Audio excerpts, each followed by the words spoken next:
Build confidence. বাংলাদেশের $70 billion বাইরে আছে। The fact is that we are making ourselves poor. আমরা আমাদেরকে গরিব করছি। আমি যদি হিসাব করি নর্থ আমেরিকাতে কত $100 বিলিয়ন আছে বাংলাদেশের অ্যাসেট কিতে করে। কথা হলো কেন তারা বিদেশে টাকা রাখতে চায়। মেইন কারণ হচ্ছে safety and security and the অ্যাসেটের ভ্যালু। এবং সিকিউরিটিটা ভেরি ইম্পর্টেন্ট। আমার সম্পদ বাংলাদেশে নিরাপদ কিনা, big question.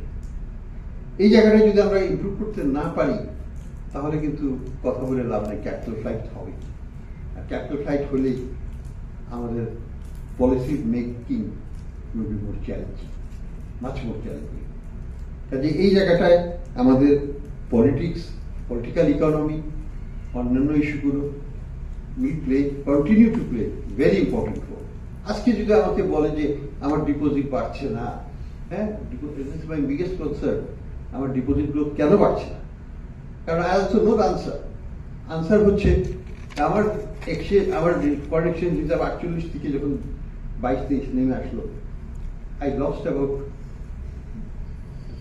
that amount of foreign exchange. আমার সিস্টেম থেকে এটা চলে গেল, টাকা ইকুইভ্যালেন্ট এটার থেকে বের হয়ে গেল, বেশিরভাগই বিদেশে চলে গেছে। ওই টাকাটা আর তো ফেরত আসবে না। আমার ফেরত আসতে হলে আমার নেট ফরেন অ্যাসেটের থ্রুতে আসতে হবে। এই যে 2.5 লক্ষ কোটি করে 3 লক্ষ কোটি টাকা চলে গেল, এটার একটা ইম্প্যাক্ট বাজারে থাকবে না?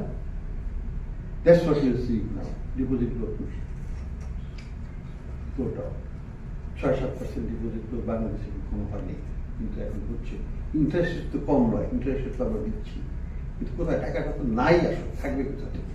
এটাকে আবার রিইনভিগারেট করতে হবে। করতে গেলে আমাকে নেট ফরেন অ্যাসেটের থ্রুতে আবার আমাকে রিজার্ভ বিল্ড আপ করতে হবে। আমার রিজার্ভ আবার যদি 48 বিলিয়ন নিতে পারি কোনোদিন, যদি বাংলাদেশ ব্যাংক নিতে পারে, আমি বলছি আমি নিতে পারবো, আবার এই টাকাটা ইকোনমিকে সার্কুলেট করবে। This are the challenges. তো আমাদেরকে এই চ্যালেঞ্জের মোকাবেলা করতে হবে আগামীতে। আমি আশা করি যে আমাদের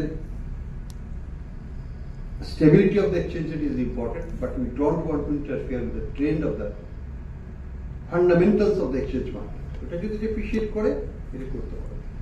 যদি আমরা বিশাল কোনো এক্সটার্নাল ইকোনমিক শক পাই, অবশ্যই আমাদের এক্সচেঞ্জে will act as an equilibrating mechanism.